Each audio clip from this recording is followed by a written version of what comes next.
Good afternoon. I am Linda Dixon, Program Manager for the Department of Defense Combating Trafficking in Persons, CTIP Office. Welcome. This is the DOD's 2020 National Slavery and Human Trafficking Awareness Month event. Please rise for the arrival of the official party and remain standing for the Pledge of Allegiance.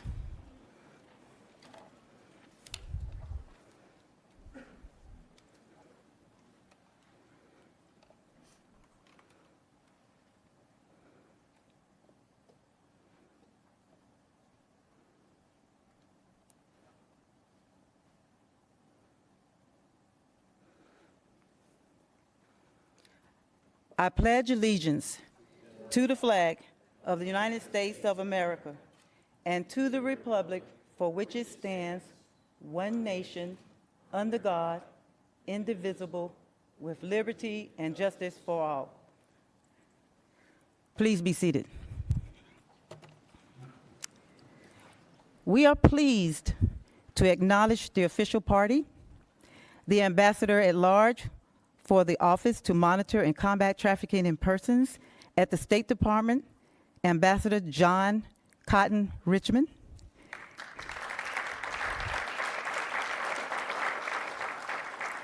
The Director of the Defense Human Resources Activity for the Department of Defense, Mr. William H. Booth. And the Acting Director of the Pentagon Force Protection Agency, Dr. Daniel P. Walsh. Ladies and gentlemen, we have an interesting program for you today.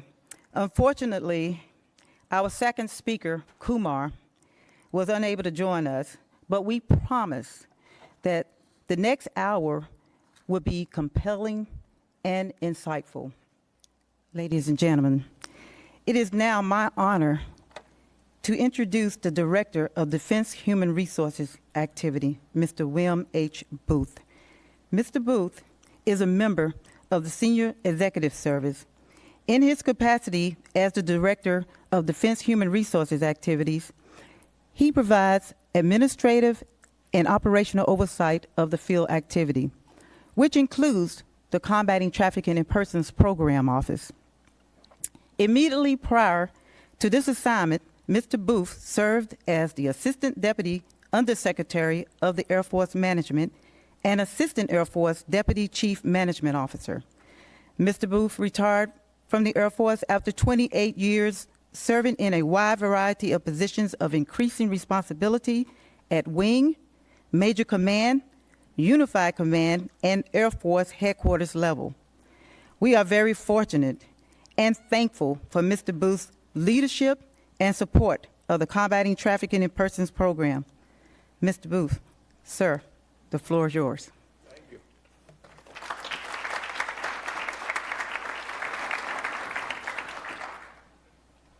I hope the video had the impact on you that it has on me every time I see it. This stuff really goes on.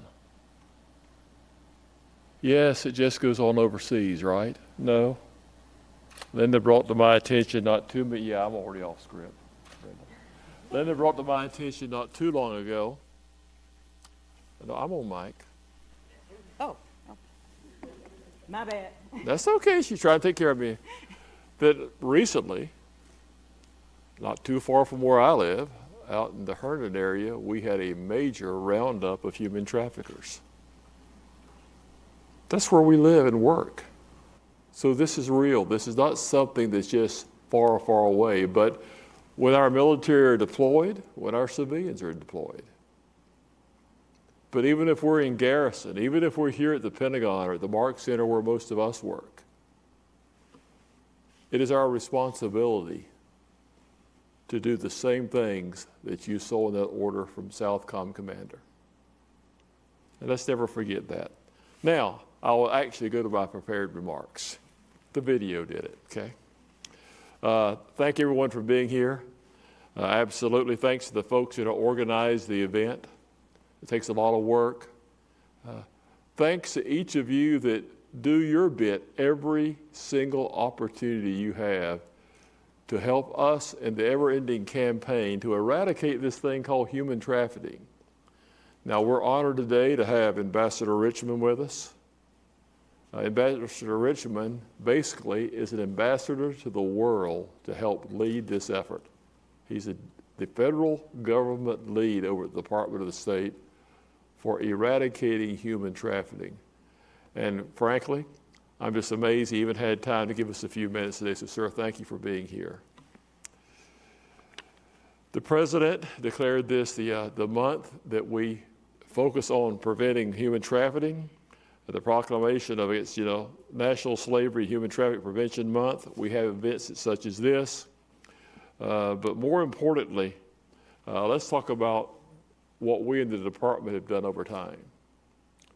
There's things to be proud of, and there's certainly things to strive for in the future. First of all, we were the first department in the federal government in our acquisition regulations, in the DFAR, to insert a clause that actually mandates that contractors pay attention to trafficking. Way back in 2006. But as you see, even today, incidents occur. So that's a good thing.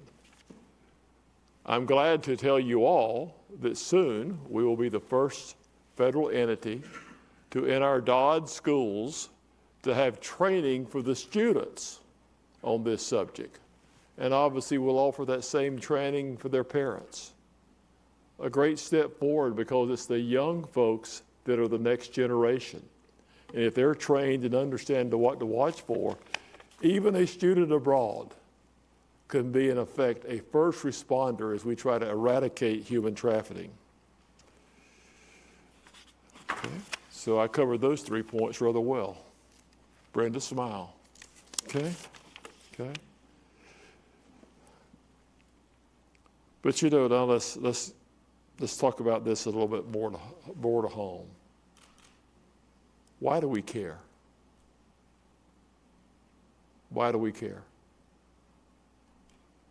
We care because part of our national fabric is ensuring that everyone can live free.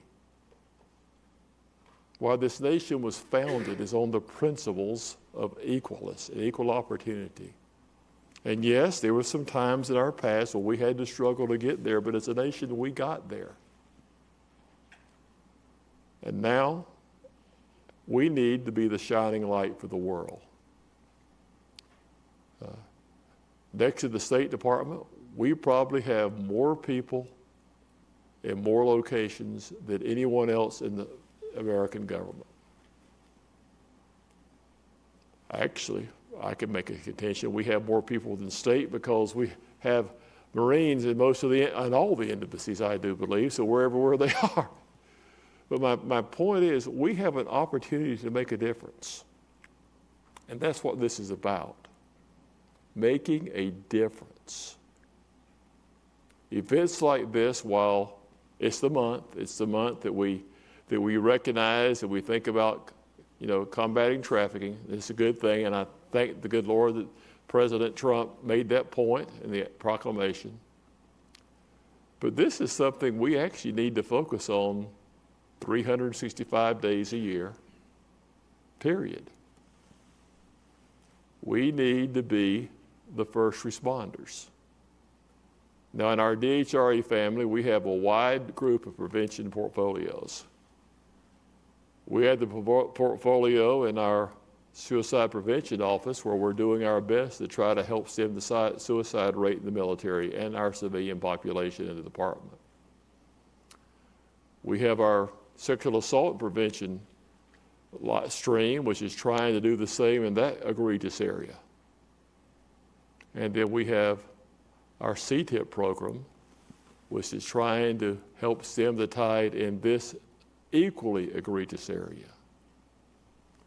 The only term in this video that causes me to have some chagrin, and it has to be there, is the use of the word gross before violation. Because for me personally, anything that entraps a person, takes away their freedom, that is a violation, whether it's labeled gross or not, that we have to be willing to report. Let someone else make that legal determination if it reaches the level of being actionable from a legal viewpoint and being gross. We're just first responders, the military and civilian members of the Department of Defense. Our contracting partners, active, Guard, Reserve, full-time, part-time, everyone in the DOD enterprise has a role. So as you're dealing in your daily jobs, doing that paperwork here in the Pentagon, which we all love staff work, right? Think about as you're doing that, how you could have an impact on the front lines of this war. And this is a war. How can you have an impact? The first thing is by just your personal dedication and your personal support of the effort. Not just one time a year to come to an event in the Pentagon Auditorium.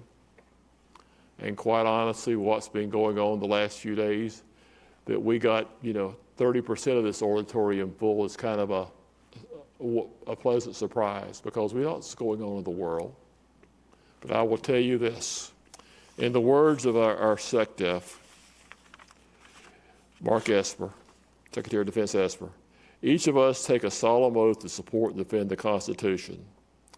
The Department's mission imparts a special responsibility on each of us to serve with the utmost integrity and be diligent in protecting the duties and confidences with which we have been entrusted.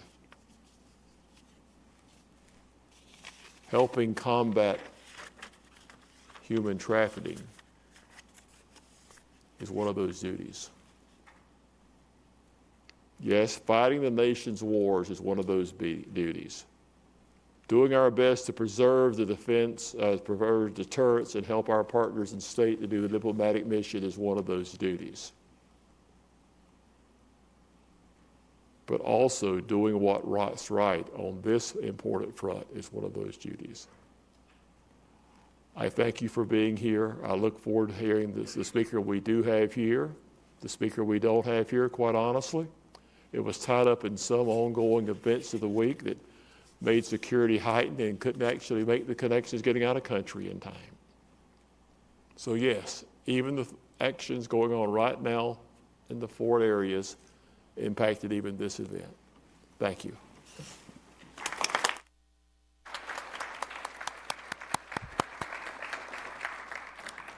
Thank you, Mr. Booth. We will now move directly to our speaker, Mr. Harold D'Souza. Mr. D'Souza is a survivor of labor trafficking and debt bondage in the United States of America. Originally from India, Harold stepped down from a senior management position in order to pursue the American dream, which he believed was within his reach. For 133 months, Harold was exploited at the hands of a human trafficker within the United States, losing his freedom and struggling to keep his family safe. Today, Mr. D'Souza is a survivor, an advocate, public speaker, and a member of the U.S. Advisory Council on Human Trafficking. Please join me in welcoming Mr. Harold D'Souza.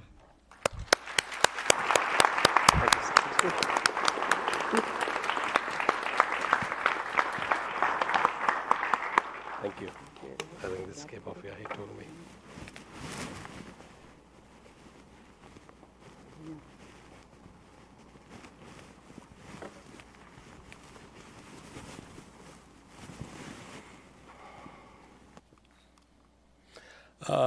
Good afternoon, everyone.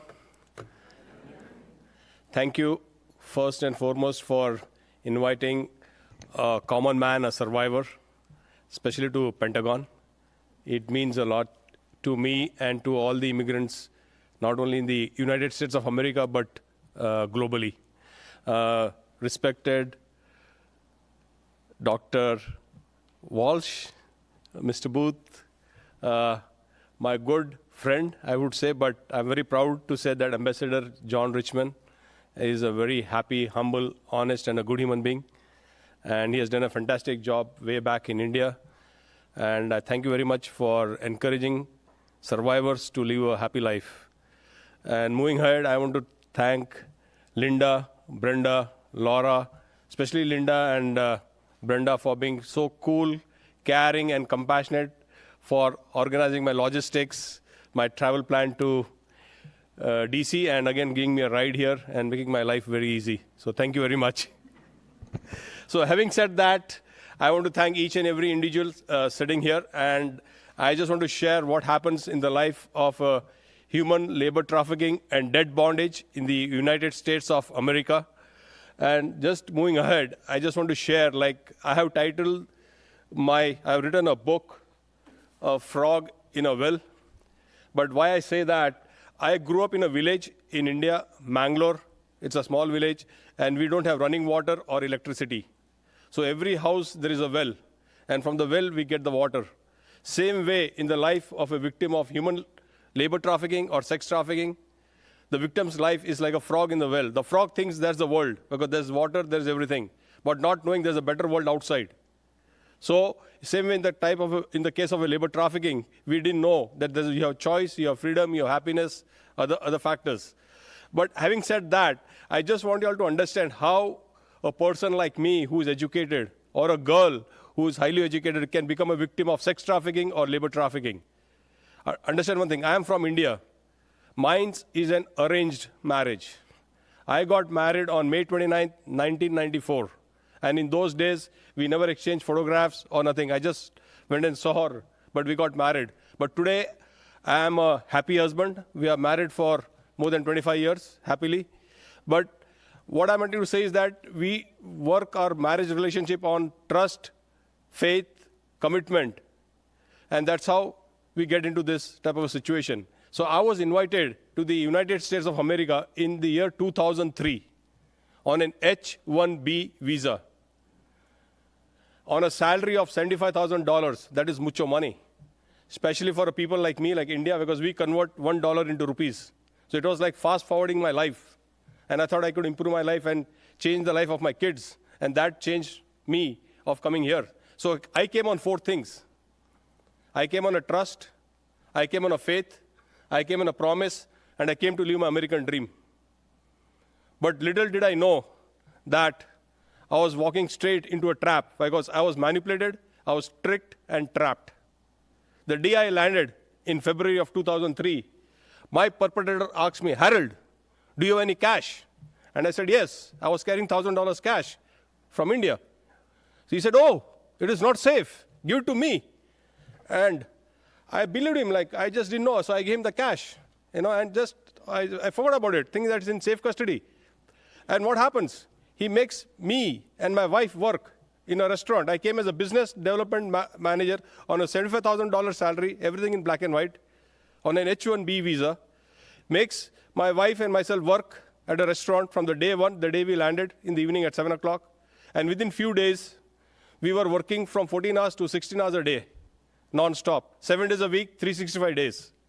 And he fixed the very first day, "Harold, you got two boys. My 2 sons were 4 years and 7 years old." And he said, "You need money. You need to buy a house." Like he just showed us the moon. And he fixed the salary of my wife for $2,000 a month. So we said, "Okay, that's cool." But what happens? We started working. And within weeks, we were working like 16 hours a day. I still remember the first day when I was coming home at night, 2 o'clock from the restaurant. And we are so excited to see our kids. And that out of excitement, I opened the door, like you open the door of your house door. I opened the door, and I was so excited. I opened the door so fast that I hit so hard on my son's head, because my younger son was sleeping next to the door, waiting for us. And my older son was 6 feet away on the floor, in his undergarments. They're sleeping like rats, waiting for us. But that, what happens, breaks you down, breaks a parent down. Her trust, the dignity. But this all continued. And having said that, I just want to play a video, and I'll continue my journey.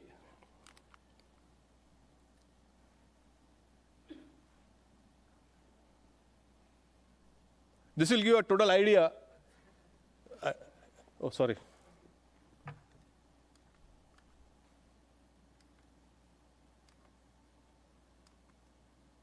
Human trafficking. It's victimizing tens of thousands of hardworking people in America. And as hard as it is to believe, it's happening here in the tri-state. Catherine Nero walks you step by step through a family's American dream, and the moment they realized it was all a sham. $75,000 a year. That's the money Harold D'Souza was promised. The money that made him uproot his family from India and move to Blue Ash. The money he never saw. What he did see was confusion, starvation, lies, and years of fighting to get the life he longed for. Harold and Nancy D'Souza moved to the U.S. 11 years ago. Back in India, it's every person's dream, I would say, to come to the United States. With $1,000 in their pocket, faith, promise, and a dream. The faith got changed to fear. The promise got transformed into slavery. And my dream, which I came, was like a hell. Within months, the nightmare began. They worked 15-hour days, 7 days a week, and never got paid. The D'Souzas are educated, but they say they were still brainwashed by the restaurant owner who brought them here. Well, whatever he said, we believed. Aaron Meyer from End Slavery Cincinnati and the Salvation Army says that story is a common one. It starts off as a seemingly, particularly with labor trafficking, this is a great job, it's going to be a great opportunity, and then it divulges into this abusive, restrictive, and coercive relationship. So for more than a year, the D'Souzas lived with no money, no furniture. Their children, Bradley, now a sophomore at UC, and Rohan, a junior at Sycamore, slept on the floor. Clothing and food were scarce. If you don't have a pair of shoes, you can still live. If you don't have some basic, no television, you can live, but it's very difficult to live if you don't have food. You know, like, and I can still feel it. The restaurant owner, whom the D'Souzas won't name for fear of retaliation, never paid them a penny. In the US, we didn't know the culture. We didn't know the people. We were totally clueless. Eventually, Harold and Dancy took their story to Blue Ash Police, who sent them to the Department of Justice. She said, this is a case of human trafficking. Till then, even we did not realize that we had been trafficked. On the other side now, he's proud of his perfect attendance at his new job at Children's Hospital. And Bradley and Rohan have an entire trophy case of awards honoring their community service. This community helped us so much. Us giving back however little time is still not enough to make up for the thanks that we have. We came with a dream to the United States of America. And today, I think we're living the dream. Harold says the food he eats, the air he breathes, it's better now that his nightmare is over. WCPO reporter Lucy May has an in-depth look at the D'Souzas on WCPO.com, including the outcome of their lengthy court case and how you can help identify victims of human trafficking. Catherine Nero, 9 on your side. So anyway, in all my presentations, my life has entirely been flipped. I always said that we turned obstacles into opportunities.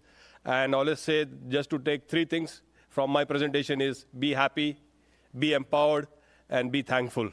So every day, I'm really happy, I'm thankful, and I'm empowered. And that goes to each individual sitting here. Every individual has played a very big role in our life, my entire family life. We all 4 were born in India, but I can proudly say that we were all raised in the United States of America. I think they always say the biological mother who gives birth to a child, but the mother who raises a child is much bigger than the biological mother who gives birth to the child. But having said that, when we start working in the restaurant, what happens? This labor trafficking in the United States of America happens at 4 places. It happens at restaurants, it happens at gas stations, it happens at convenience stores, it happens at motels. These are the places where I know where I got victimized, re-victimized. There are other places like agriculture, farming, but these are the 4 common places which happens on a very high scale, especially with foreign nationals. So, other thing is that for any common man to survive in the United States of America, you need 4 things. You need a state ID. You need a work permit. You need a social security card. And most important, you need freedom. The second part, what does the perpetrator do? If my name is Harold, my son's name is Rohan, or somebody is working there, they'll never call you by name. They'll call you illegal, come here. They always term you as illegal. That's a nickname. Every immigrant who's working here in the United States of America, under the table, is being paid cash, they're always termed as illegal. What happens? It does a couple of things. The perpetrator starts to control the victim, because whenever you call a person illegal, he or she thinks that he's a criminal. And that is what happened to us. We thought that, okay, we're a criminal. But that is what his plannings are. And down the road, after a couple of months, he tells me, Harold, you need to take a bank loan.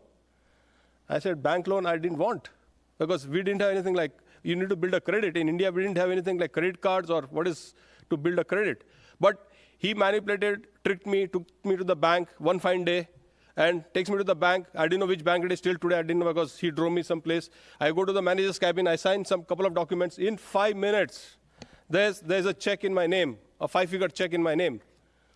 And then takes me to his house. By the way, most of the perpetrators in the United States of America, or maybe globally, are multi-millionaires, because they make rich profits. It's very intoxicating for them. They get so much joy when they see, it's like removing a fish from a fish bowl and throwing it out. They enjoy it. I can literally see it in my own eyes right now.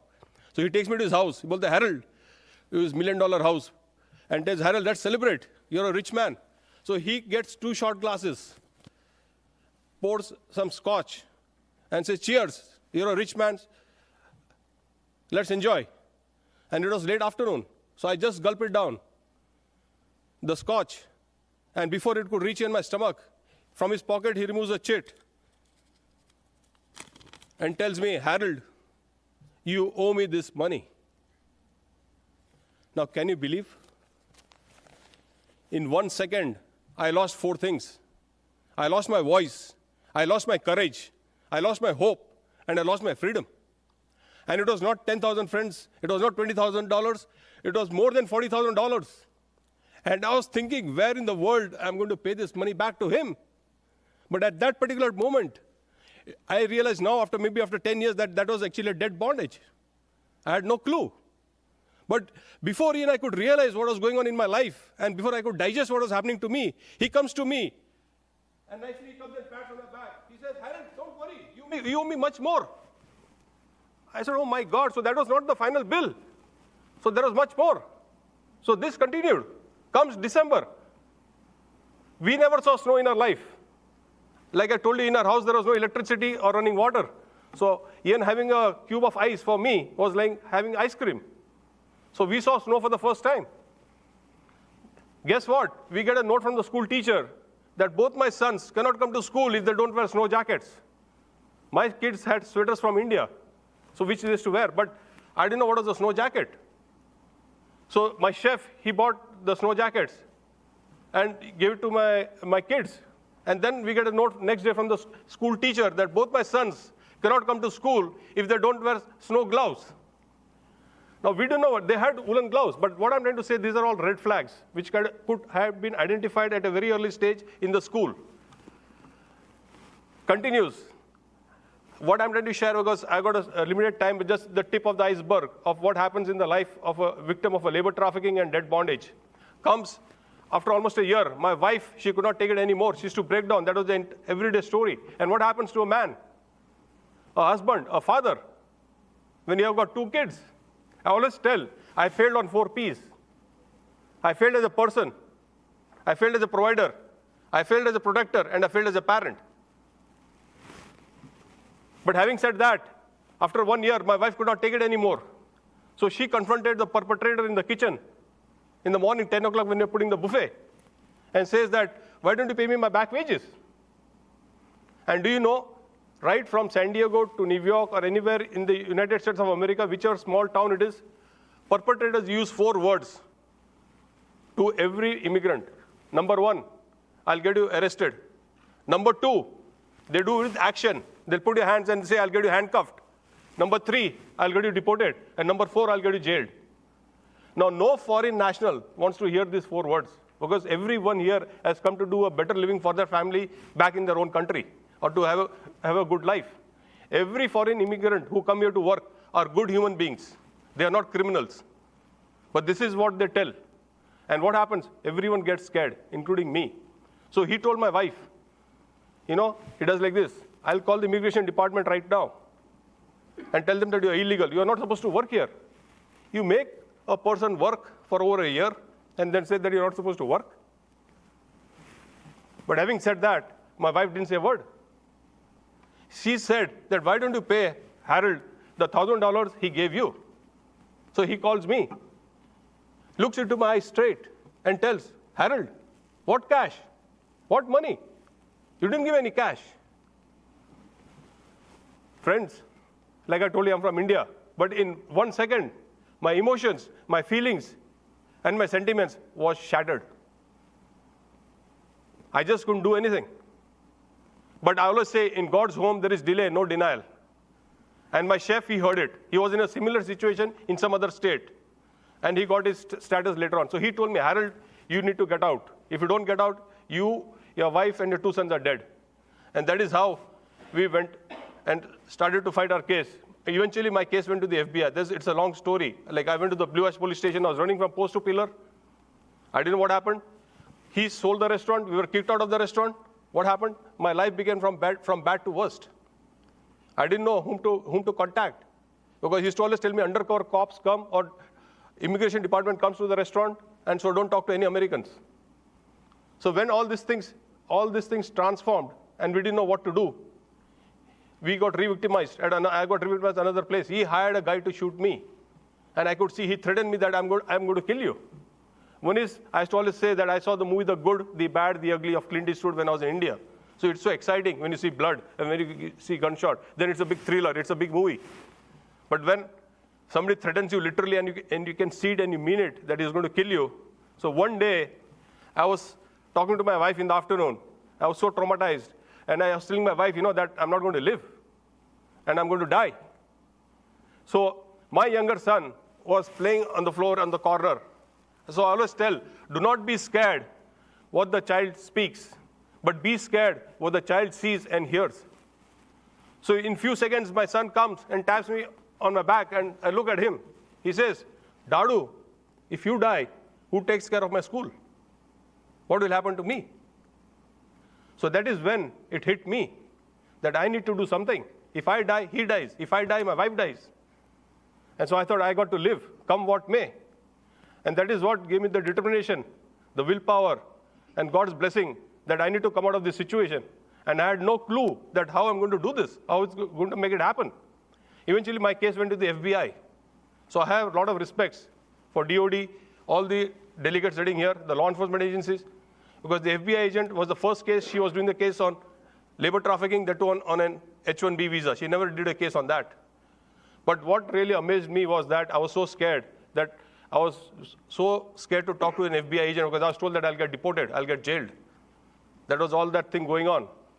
But the FBI agent did her investigation, she did everything. But one thing I respect all the law enforcement agencies here, sitting here, is that once she came to my house, she came to know that my wife was engaged or involved into some sexual abuse. So she came with her deputy or somebody to talk to us, because she might have got the information from the witnesses. But it was so emotional for us. And then later on, after some more interaction with her, she used to always come to my house. And then she realized that I was not talking, because I think law enforcement agencies can read us very well, our body language. And then she told me that she came and she went out, again she came back in. And she looked into my eyes and said, Harold, I'm here to help you. I'm not here to deport you or to get you arrested. I know that even if you work illegally, or she's under the table, she didn't say illegally, but you're working under the table and taking money as a cash, and I was working in a store. And yes, I was getting paid cash. How I'm going to run my family? Well, I don't care. But I'm here only to help you. But that touched me. I tell you one thing, when law enforcement agencies talk like that to a victim, that we are here to help you, and they understand the feelings, emotions, and sentiments of a victim, then that changed me. Then I thought, oh, this lady is coming to help me. She's not a law enforcement agency. And every time she came to me as a mother, her nature, her passion. So that touched me. She was so caring. So then I started coming out and started sharing and talking to her. So then things started changing for me. And eventually we got the CP visa. I didn't know what was the CP visa. That's continued presence. Then I got the U visa. And then we got the permanent residency card. But the way the things went, it was such a slow process that it was whenever a law enforcement agency comes to you, they're there only for maybe half an hour or 1 hour. But how are you going to survive for the next couple of hours or couple of days or couple of weeks? So the community of Cincinnati helped us so much that I know that some people, like one day we were taking food from a need place where they give food to the family. And we were just walking out, my wife and myself. So there was one chaplain who used to come to our restaurant regularly. He saw us. He said, hey, how are you all? We said, we are fine. Then he said, no, I don't think so, you'll are fine. Well, since you are here, we had gone to some parish to get something. So he said, then what happened? I said, the restaurant got closed and we got kicked out. But there were 4 people. They stood on the middle of the road, hold their hands and prayed for us. So I think those are the things that really changed our life. It is God's blessing. How perpetrators break you, your dignity, your pride.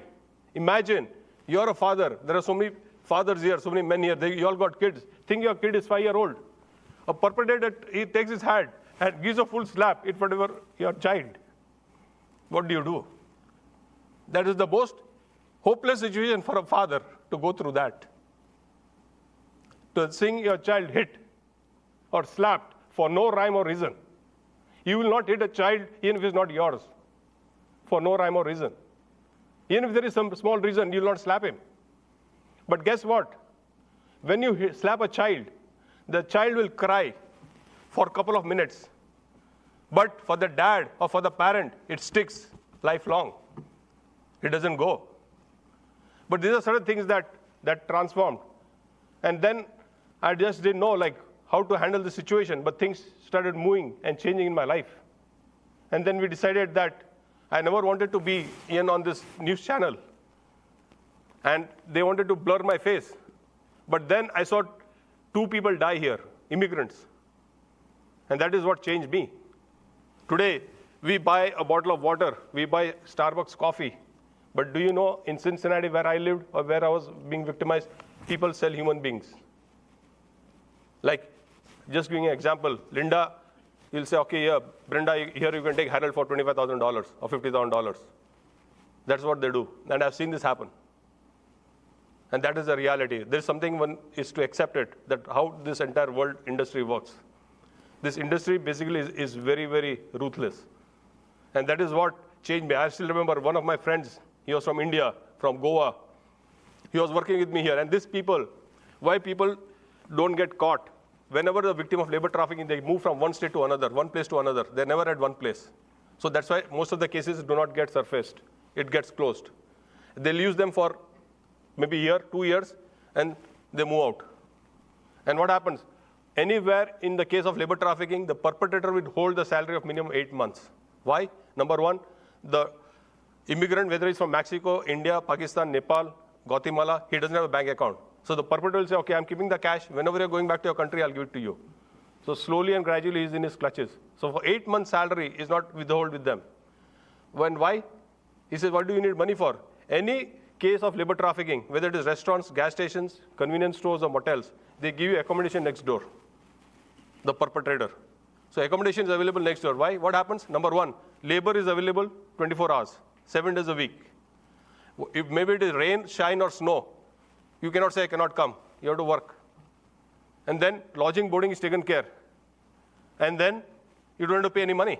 So they don't need any salary. So that is how this entire thing continues over there. So that, I have time? Okay, 1 minute? Okay. so anyway, so thank you very much. And I just was saying that 1 minute. See, this is how a person disguised himself.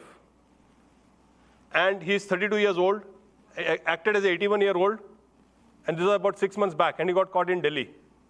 And that's how people come here. And that's why right now I'm creating protection, prevention, education, and empowerment in India. I just went to India in the month of November. I did over 30 presentations there, trying to educate people not to come here. And but now this man is in the prison. And he was to come to New York and send 30 lakhs to his agent. That 30 lakhs is like $44,000. One lady paid 53 lakhs, that is $75,000 in advance for her husband and her kid. And she got deported after 6 months from Mexico. So these are real life, true stories. And how a victim like me, we say, can become a victim of labor trafficking or sex trafficking. In India, when I grew up in my village, these baby elephants, they're very naughty. They're tied with a thick chain. So they try to run. So they try to run, they bruise, they bleed. But this elephant thinks that I cannot run, this elephant. But after 5 years, this same elephant has got so much power that it can topple a car, it can break a wall, it can uproot a tree. But the same elephant today also in India, I've seen it. They tie this big elephant with the same leg with a thin rope. What the elephant does, it just lifts his leg up and down, up and down. So the elephant thinks that my leg is tied. But then, that's all in the mind. So that's what happens in the case of a victim of a labor trafficking. That is all in the mind. And they just cannot do anything. So I have started a non-profit, Eyes Open International. So basically I'm focusing in India, Pakistan, Nepal. And so I started with India. Next is Nepal. So basically we are working on the prevention education. I have a GoFundMe page where I'm trying to raise funds. So, and these are the hotline numbers. I always tell people to save it on their phones wherever I go. So I have it on my phone, on the human trafficking hotline numbers. And this is my contact details. And in the end, I just like to end with one note, is that, do not tell Pentagon how big the perpetrators in your life. Since I'm in the Pentagon, I was just thinking today when I was coming, But tell the perpetrator how big the Pentagon is in your life, the Department of Defense. So thank you very much. I know what a great job you all are doing. So Vande Mataram, and God bless America. Thank you very much.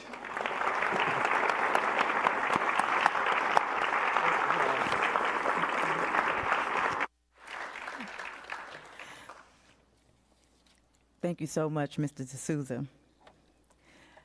Ladies and gentlemen, it is now my honor to introduce the Acting Director of the Pentagon Force Protection Agency, Dr. Daniel P. Walsh. As the Acting Director, Dr. Walsh is responsible for providing full range of services to protect people, facilities, infrastructure, and other resources at the Pentagon reservation and in DOD-occupied facilities in the National Capital Region. Within this scope, he exercises the authorities of the Secretary of Defense with respect to force protection, security, and law enforcement. Dr. Walsh joined the agency in 2008 as a scientist in the Chemical, Biological, and Radiological and Nuclear and Explosive Directorate. He previously served as the Assistant Director of Security, Integration, and Technology, Chief of Science and Technology Office, and as Special Assistant to the Agency Director. Prior to his tenure at the Pentagon Force Protection Agency, he served as a Hazardous Materials and Weapons of Mass Destruction Specialist for the New York City Department of Environmental Protection, supervising response analytical operations for hazardous material incidents throughout the city. Dr. Walsh, you have the floor. Thank you.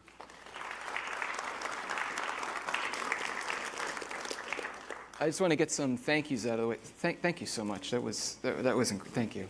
Thank you. It's very impactful, and it's sharing with us. I just want to, on behalf of everybody here, I just want to thank you. Thank you. Thank you so much, Mr. Booth, for you and your staff for letting us participate and partner with you on this.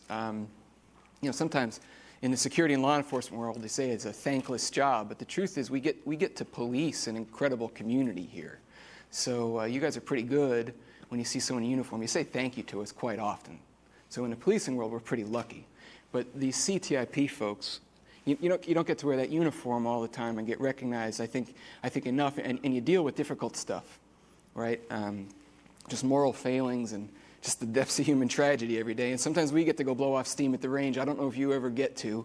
So you should. Maybe you're welcome to come down there. For all you do, just thank you so much, your whole staff. Just one last thank you is for Roseanne and Amanda there who helped support this. They've been really busy. They put on great events. I just wanted to thank them. And just one final thought. I think it's appropriate as a law enforcement organization that we're partnering in this issue. But it's not just a law enforcement challenge. This is a whole of society human problem, right? And this is global. And when you said it about the red flags with the story about your kids, I have kids the same age as yours when you said that you came here. So it particularly struck me. And you see those little sends messages about people who leave their lunch boxes in the bathrooms, don't go by the bathroom until we clear it. And we push out those see something, say something messages. And maybe this week you're thinking about the folks doing the pre-operational stuff from our adversary overseas, or you're looking for that suspicious package. But there's a see something, say something, and an education challenge for this topic for each and every one of us, for our spouses, for our families. You may have people in your family who are nurses, teachers, social workers, whatever. This is happening under our noses every day as you drive around Northern Virginia, drive around this country. And you do those computer-based trainings, and you can do this one on the computer and just kind of click your way through, like maybe sometimes you do for some of those other ones. And maybe you don't absorb it. I don't think you can listen to someone like yourself and just ignore that. And every year I feel honored to be able to partner with you all, and I'm shocked by how much I can learn and what we can learn from sharing. So thank you again. Thank you all. Have a good day.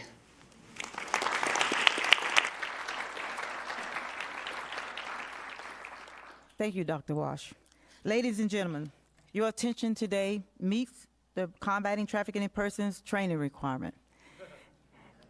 Please ensure that you pick up a certificate upon exiting the auditorium and submit it to your training officials or coordinator if you wish to get credit for this session. As we close our program, we would like to show a Combating Trafficking in Persons video trailer about the general awareness training, our specialized training for investigative professionals and acquisition professionals, and also our DOD education activity staff. On any given day, 25 million people are victims of modern slavery, also known as human trafficking. The Department of Defense supports the U.S. government's zero-tolerance policy regarding this crime, which violates the human rights of its victims and jeopardizes the DOD's mission. Since 2002, the DOD has been fighting to break up this industry by evaluating the problem, pushing for new initiatives, raising awareness, and equipping and enabling all members to take action. The DOD launched online learning solutions to help combat trafficking in persons through Joint Knowledge Online, or JKO, available worldwide, anytime, anywhere, for 4 distinct and important audiences. For all DOD personnel, General Awareness Training. This online course raises awareness of the pervasiveness of human trafficking, explains how trafficking affects mission readiness, and encourages each learner to claim their role in the fight. For investigative personnel, from military police to any personnel who conduct inquiries such as audits, assessments, inspections, investigations, or evaluations. Specialized training on how to respond to trafficking in persons situations. This online course uses scenarios and case studies to teach what to look for, where to look, how to respond when trafficking is uncovered, and how its victims are affected. It also teaches what laws apply in different trafficking situations. For DOD contractors and defense acquisition professionals, online training to explain their roles and their obligations to fight trafficking. This online course provides information on the Combating Trafficking in Persons language that must be included in all DOD contracts, steps to prevent trafficking violations, and what to do if a violation of the zero-tolerance policy is discovered. For DOD education professionals, targeted online learning to fight the spread of human trafficking into DOD schools at home and abroad. Educators are learning about the vulnerabilities of DOD school children to human trafficking, as well as the risk factors and warning signs, and their role in combating trafficking. Each individual in the Department of Defense can make a difference and potentially save a life by becoming aware of human trafficking indicators and knowing how to report them. The DOD is committed to continuously expanding and improving the training it provides on combating trafficking in persons.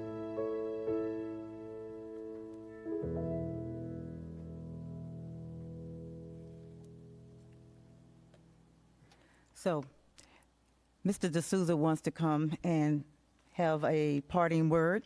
So we're going to make a change to our program to have Harold come back and say a couple words. Thank you. No, thank you. But I just wanted to share on a happy note that all the good work you do, the pure reflection, the boy's head who I hit when I was very young. I would like to introduce my younger son is here, Rohan D'Souza. Can you stand up, please?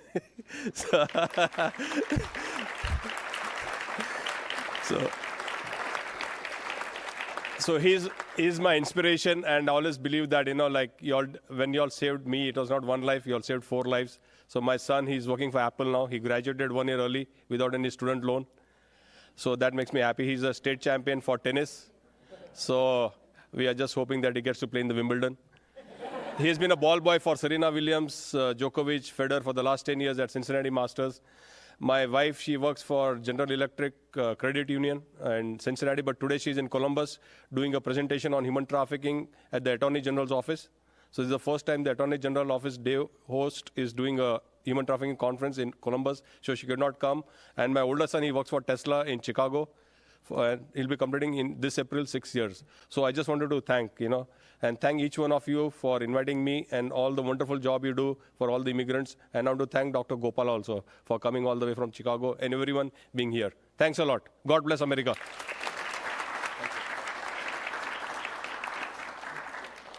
Okay, most people are familiar with sex trafficking. As we just heard from our speaker, labor trafficking happens around us too. Forced labor, debt bondage are 2 common forms of trafficking. Forced labor is also known as involuntary servitude.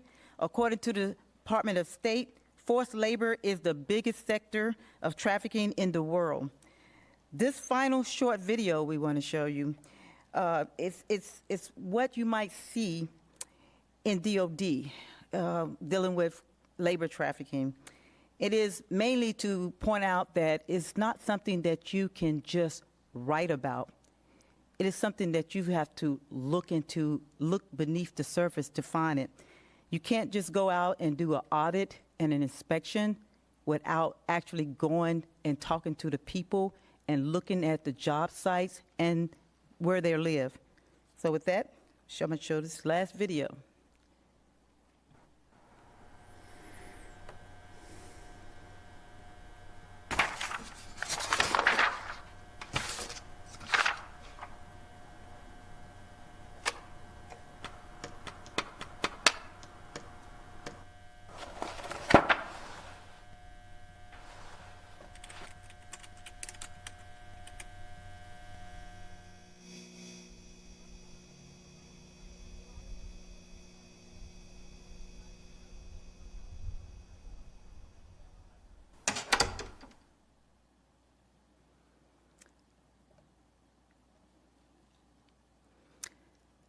Ladies and gentlemen, we all need to be aware of the indicators of both sex and labor trafficking. This concludes our event. Thank you for attending. Please rise for the departure of the senior officials.